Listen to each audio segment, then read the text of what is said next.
James Herbert. Prologue.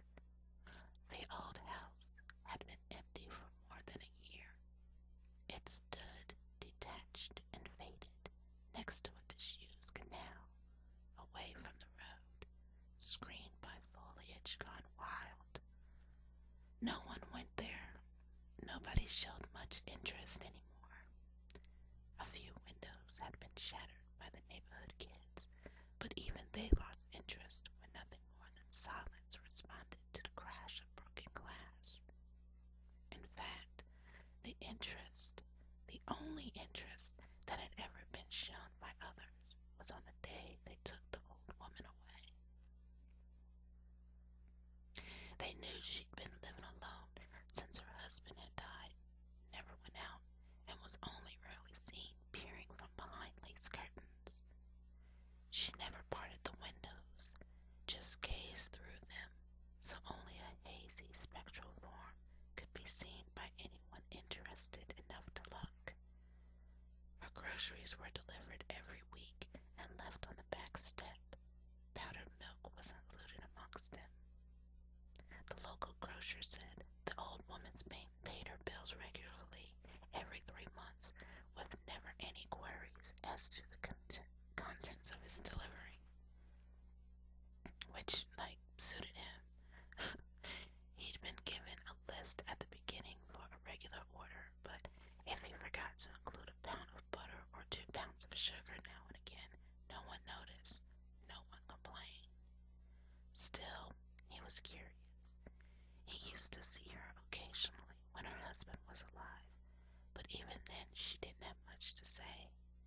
They were a couple of queer old birds, her and her old man, never going out, never having company, but well off because they'd been abroad for years, and since their return the husband never seemed to work. Then the old boy had died. The grocer wasn't sure of what, but it had been a recurrence of some tropical disease he caught whilst abroad. The old woman was never seen after that, but the grocer had heard her. Nothing much, just the scraping of chairs or a door closing. He once heard her shouting at someone, but never discovered who. People had begun to wonder about her. Some heard wailing coming from the house one night, laughter another night, finally complete silence for over a month. It was only when the grocer found his previous week's delivery still on the front doorstep that he reluctantly reported the matter to the police. Reluctantly, because he feared the worst and hated to see a nice little regular order come to an end. Anyway, it turned out she wasn't dead. The policeman was sent to investigate, and when an ambulance arrived and took her away, she wasn't dead, just a lunatic. As far as the grocer was concerned, she might just as well have passed on because that was the end of his little number. It had been too good to last. So the house was empty. Nobody came, nobody went, nobody really bothered. In a year it was barely visible from the road. The undergrowth was tall, the bushes thick, and the trees hid the upper story. Eventually, people were hardly aware it existed. Chapter 1. Henry Guilfoyle was slowly drinking himself to death. He started 6 years ago at the age of 40. He'd been a successful salesman for a Midland paper company and was ready to become area manager. The trouble was, he'd fallen in love late in life, and unfortunately, he'd fallen for one of his junior salesmen. He trained young Francis for 5 weeks, taking him on his business journeys up and down the road.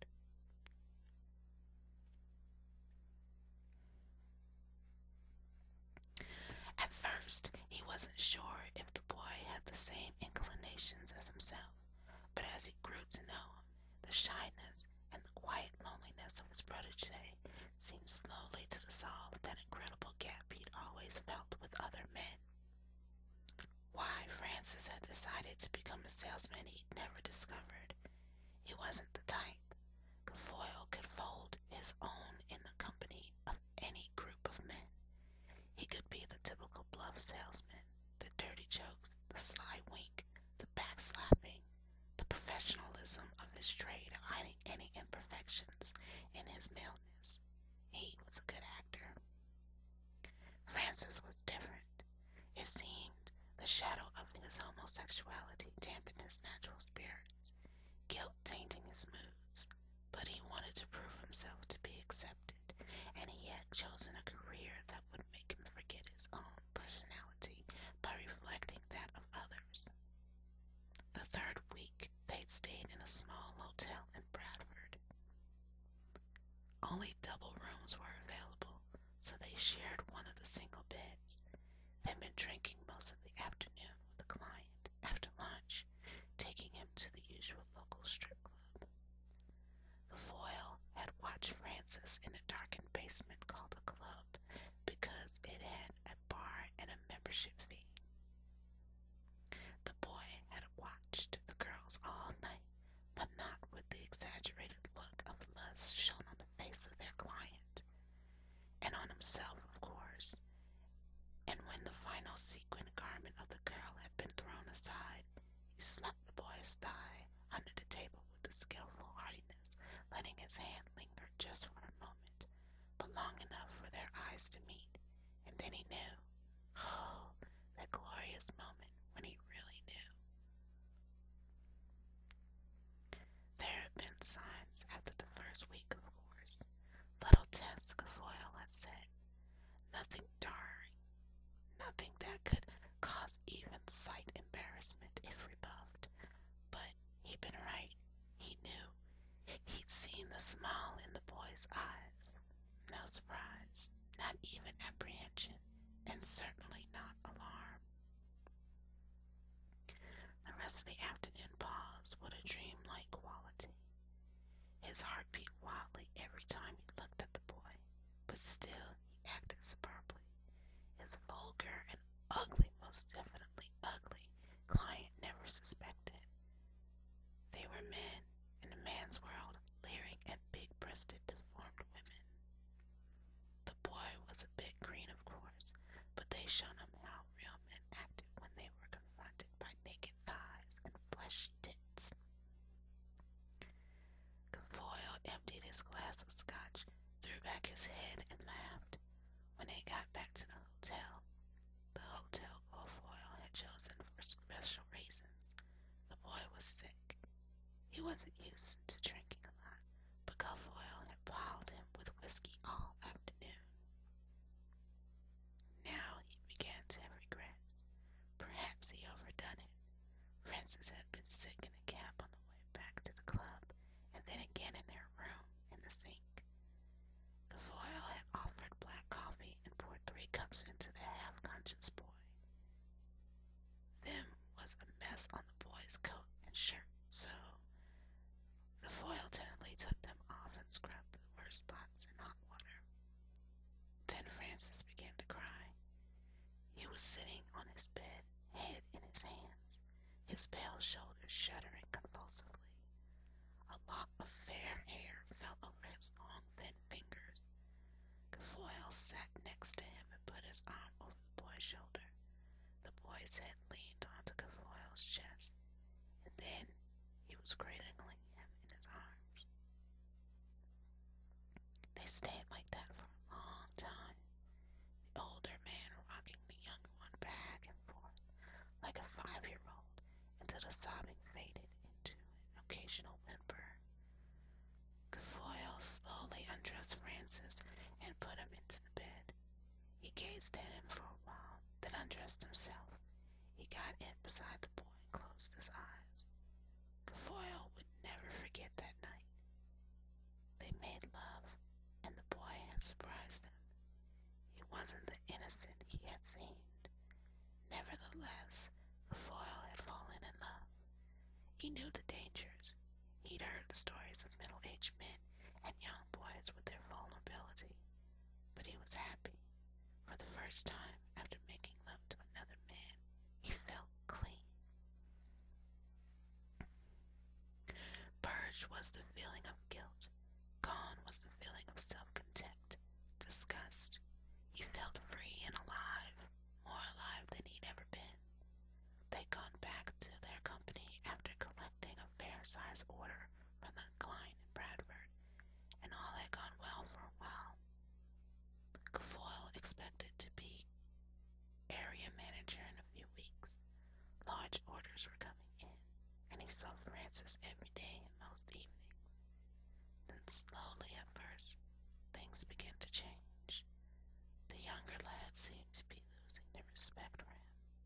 Nothing much, just a few cheeky back answers to him. His older colleagues didn't seem to have too much to say to him anymore. They didn't afford him exactly, but when in his company, their conversation was always slightly strained. He put it down to the fact that he was soon to be manager, and he didn't know quite well how to treat him. But when he caught some of the typists smirking behind his back at each other, old Miss Robinson, the office spinster, wouldn't even speak to him. Finally, that fateful day, it was just after lunch, he returned from the local office pub, where a table was always reserved for him when he was in town, and had gone into the staff toilet. He went into a cubicle, took his trousers down, sat, and began to think about a new business venture he had in mind once he was area manager. Then he glanced at the back of the door and froze.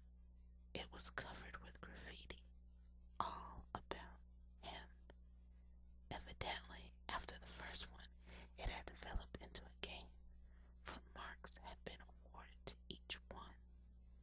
The crew drawings were all of him, he assumed, and Francis, unmistakably Francis because of the long hair that fell across his forehead and the gaunt features, cartoon drawings making his love ridiculous, ugly drawings. Blood rushed to his head, tears filled his eyes. How could they? How could they destroy their precious love like this? Dirty little minds coming in here, scratching on the door, sniggering. He sat there for half an hour, quietly weeping. He finally realized how ridiculous, how pathetic he looked. A middle-aged man in love with a young boy, sitting in a toilet with his trousers round his ankles, crying over words and drawings that understood nothing of his life. He went home. He couldn't face returning to the office and the smirks of his so-called friends. He drank a bottle of scotch. That was the beginning of his deterioration. He went back to work next day, but now it was different. He was aware. He saw a jibe in every remark made. He went home again that lunchtime, buying a fresh bottle of scotch on the way. After 2 weeks, he began to get a grip on himself, but suddenly Francis left. He hadn't said goodbye. He just left a brief note saying he was sorry, but couldn't stand the persecution from the people he worked with any longer.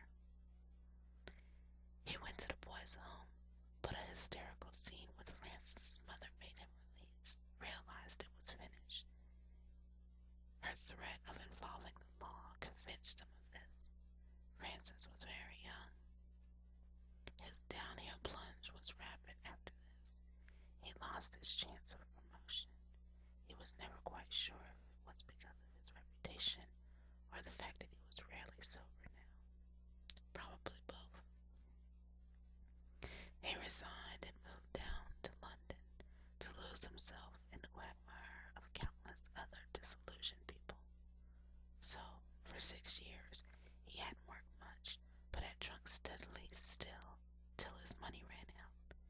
He was thrown out of lodgings more times than he could remember. He did odd jobs now and then in the markets, mostly Spitfields, pushing barrows and loading lorries. With the few pence he made from this, he bought cheap booze. He slept rough, and one time he'd been able to fulfill his sexual needs in dusty old cinemas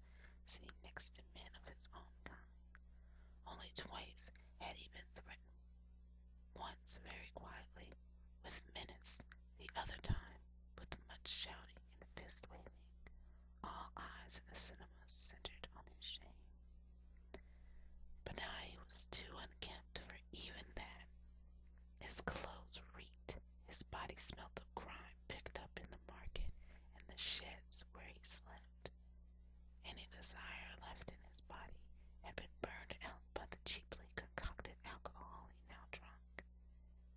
All he cared for now was saving up his meager earnings to buy more oblivion. Foyle had worked hard that week. He conquered his cravings for drink so much that he could buy a complete bottle of cheap gin that Saturday.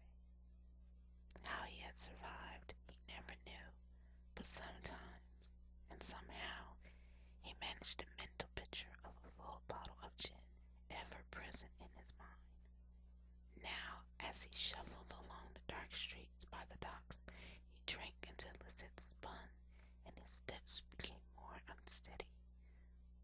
He climbed through a crumbling window of a house the slum clearance people hadn't yet cleared. Staggered over rubble, he made his way to the back of the house, to be out of the way of any light shown in by policemen with nothing better to do. He sat down in the corner of what must have been the kitchen before the bottle was completely empty, and he fell into a drunken stupor. Hours later, Guilfoyle woke with a start. His befogged mind had registered something, but he didn't know what.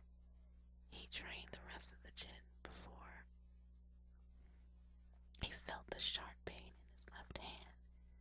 As he jerked his hand up to his mouth, he heard something scuttle away. He threw the bottle after the sound when he tasted blood on the back of his hand. It began to throb, and the taste of his own sticky blood made him rich. He rolled onto his side as the gin began to pump from his body and lay there while his body shook. Suddenly, he felt the pain again in his outstretched left hand. He shrieked when he realized something was gnawing at the tendons. He tried to get to his feet, but only stumbled and fell heavily, bruising the side of his face. As he lifted his hand to his face again, he felt something warm clinging to it, something heavy. He tried to shake it away, but by now it had a firm grip. He pulled at the body with his other hand and felt brittle hair. Through his panic, he understood what had held him in his monstrous grip. It was a rat, but it was very big. Very big. It could have been mistaken for a small dog, but there was no growling, no long legs to kick his body. Only what seemed to be razor-edge claws frantically beating on his lower arm. He tried to gain his feet again as he felt more pain in his leg. He screamed. The blinding pain seemed to run up his leg to his very testicles. More teeth sank into his thigh. As he stood, he felt tiny feet running up the length of his body.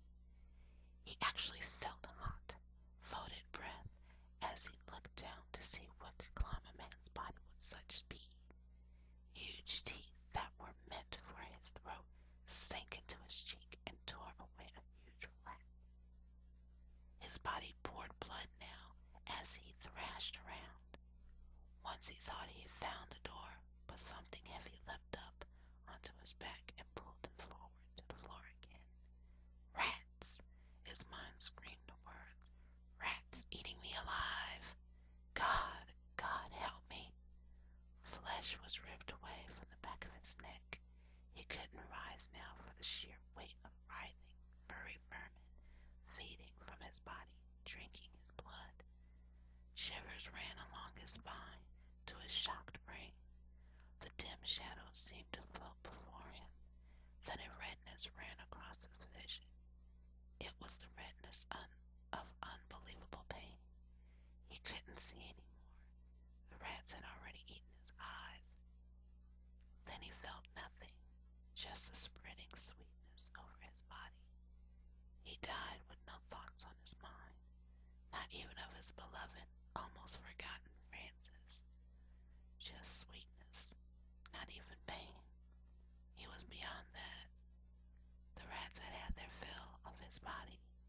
were still hungry, so they searched for more food of the same kind. They had tasted their first human blood. Chapter 2. Here we go again, thought Harris as he trudged down the dusty road to St. Michael's. Another bloody week teaching those little sods, teaching art to little bastards whose best work is on lavatory walls. Jesus Christ. He felt the same every Monday. The first 3 lessons in the mornings were the worst. Around lunchtime, his mood would gradually warm towards his pupils. There were 1 or 2 bright sparks amongst a crowd of scuffs. Thomas had brains, Barney had talent, and Georg had cunning. He'd never be a banker or an accountant, but he'd make money all right. Maybe not honest money, but he'd do well for himself.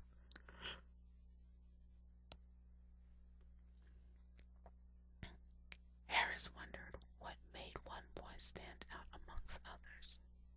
Georg wasn't actually clever in academic terms. He didn't look much. Not big built, not slight, but at 14 he had that cocky self-assurance that made him just that bit of difference from the rest. Hard upbringing, perhaps. But then most of the kids in this place had tough home lives.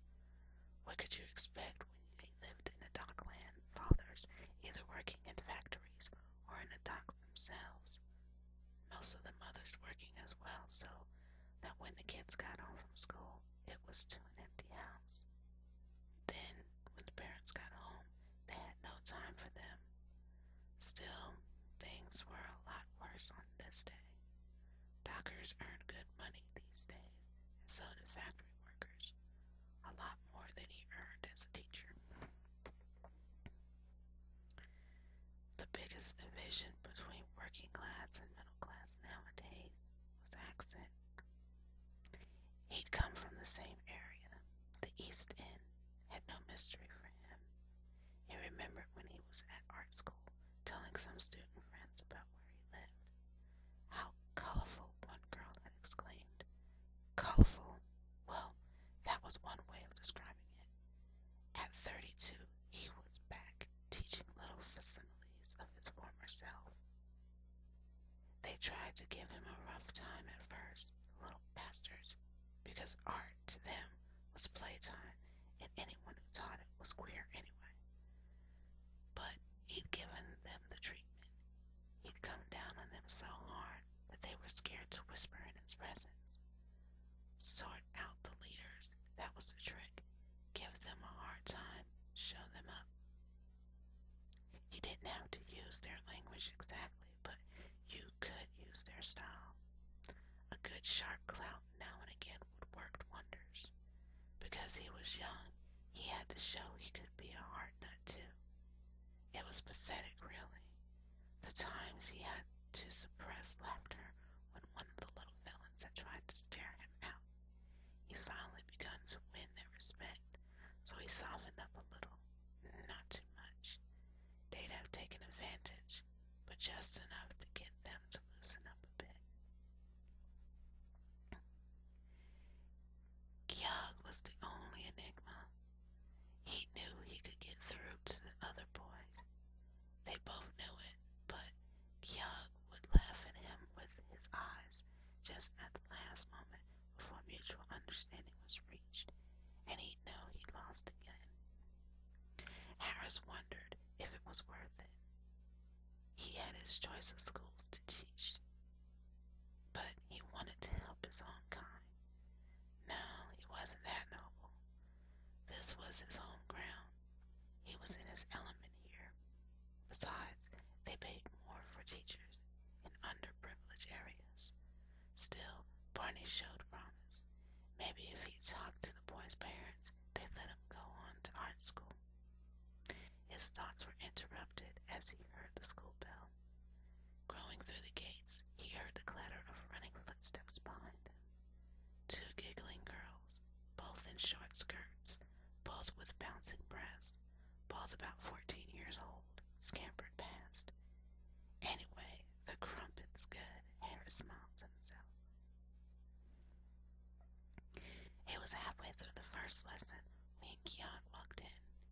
He wore his usual uniform of short-sleeved check shirt, braces holding his trousers in half, showing the full length of his heavy boots. "Morning, Keon," said Harris. "Morning, arrogant. Nice of you to join us." Silence. "Well, what's your story this time?" asked Harris. "Trouble with your back? Couldn't get off it?" Couple of titters from some of the girls made Harris immediately regret his sarcasm. This was no way to break down Georg's aloofness. Still, silence. Oh God, Harris thought. He's in a mood. Christ, in my day, the kids were scared of the teachers being in a bad mood. Now here I am, hoping I don't upset him too much. Then he noticed the boy's hand. He had a grubby handkerchief wrapped around it, but blood was seeping through. "Been in a fight?" Harris asked mildly. "No." "What then?" "Harder." "I've been bitten," Keogh grudgingly replied. "By what?" Keogh looked at his feet, trying to hide the redness creeping over his face. "By a bloody rat," he said. Chapter 3. Karen Blakely shrieked with glee as a dog joyfully licked her nose. Only a year old, she was fascinated by this vibrant four-legged creature who never tired of playing with her, unless it was time for its food. She grabbed its tail with her pudgy little hands and pulled with all her tiny might. The mongrel yelped with obvious relish and leapt around facing the girl again, plying her face with its juicy tongue, causing more delighted giggles and shrieks. "Shane!" Karen's mother shouted at the excited dog as he came into the room. "You mustn't lick the baby. How many more times must I tell you?" The dog looked sheepishly at Karen's mother, tongue hanging out, panting with exhilaration. When it saw its water bowl being filled at the sink, it trotted over and began to laugh furiously. "Now, Karen, we all must have a nice cup of tea, and then we'll go out and get the shopping," Paula Blakely said, smiling at her daughter, who was now pulling at the dog's leg. The dog and the little girl had both arrived about the same time. Karen prematurely, Shane as a present from Paula's husband, Mike. It was supposed to keep her occupied while waiting for the birth of their first child, but on the same day she'd gone into labor and had been rushed off to the hospital. It had taken 12 hours, though, for the baby to emerge, and the pain had been enough to discourage her from wanting any more. But she loved that child more, she thought, than she loved Mike. Maybe because she was the only one that really belonged to her. Perhaps not quite that. It was more because Karen was something she had produced, she had introduced to the world. Looking at the gleeful baby, Paula smiled. Or was it just that she was so lovable? Paula and Mike had wanted Karen so soon, they couldn't really afford her. They'd been lucky to get a place so quickly, dingy though it was. It was in a bad area too, near the docks, but they lived in Poplar most of their lives anyway, so it didn't make any difference, and it certainly wasn't a slum. Paula made sure that other houses in the street may have been neglected by their tenants, but hers was spotless. Soon, when they'd saved enough money, they'd move out to Barking or Elford, not too far from Mike's job at the garage. He was doing too well there to leave, but to a better class area where you didn't have to keep a dog or a cat just to keep the mice down. The whistle on the kettle began to shrill, interrupting her reverie. She turned it off and reached into the cupboard for the area She swore when she found it empty. Might drink coffee in the mornings, but she had never liked its slightly bitter taste. She'd been reared on cups of tea as a child, the teapot in her house rarely being cold.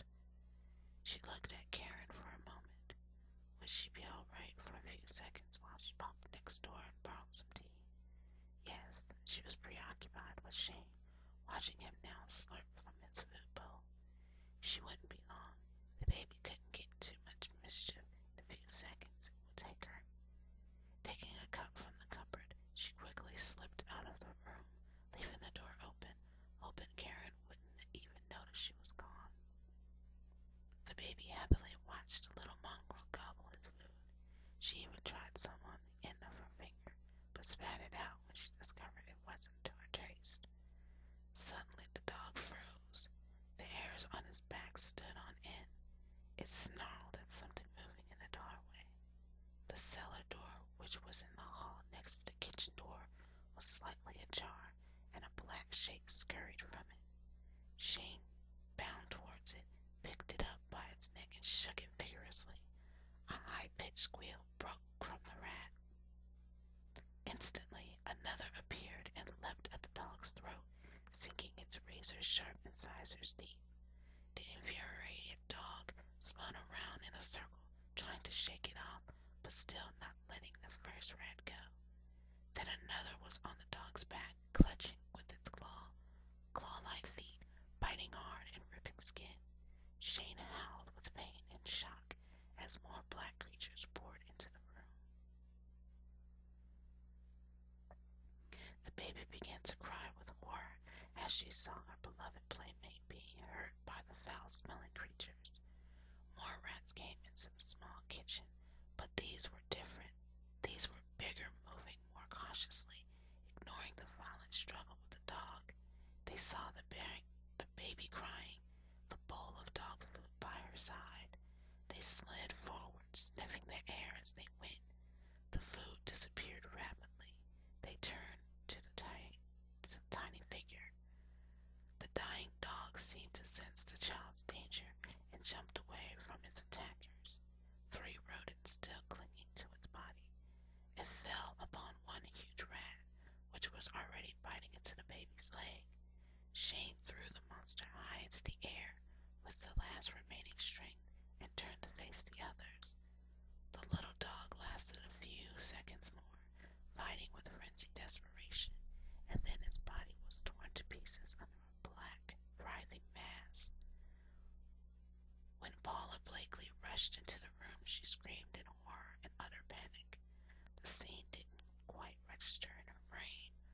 All she saw was a room teeming with bestial furry shapes tearing at something bloody, and then a small white shape, a tiny hand quivering above the mass of black. "Karen!" she screamed. She ran into the room, kicking, screaming, her blind panic giving her aided strength and speed. She clutched at the arm and pulled. The little body came up, but with 2 of the monsters clinging. Paula beat at them as she made for the door, her own legs already covered in blood from the bites she received. The 2 rats fell away, not from the blows, but because the soft flesh of the child separated from her body. Paula ran from the house with her dead baby screaming, holding the bloody body into her breast. The rats finished eating the dog, then scurried back into the cellar, the large ones first.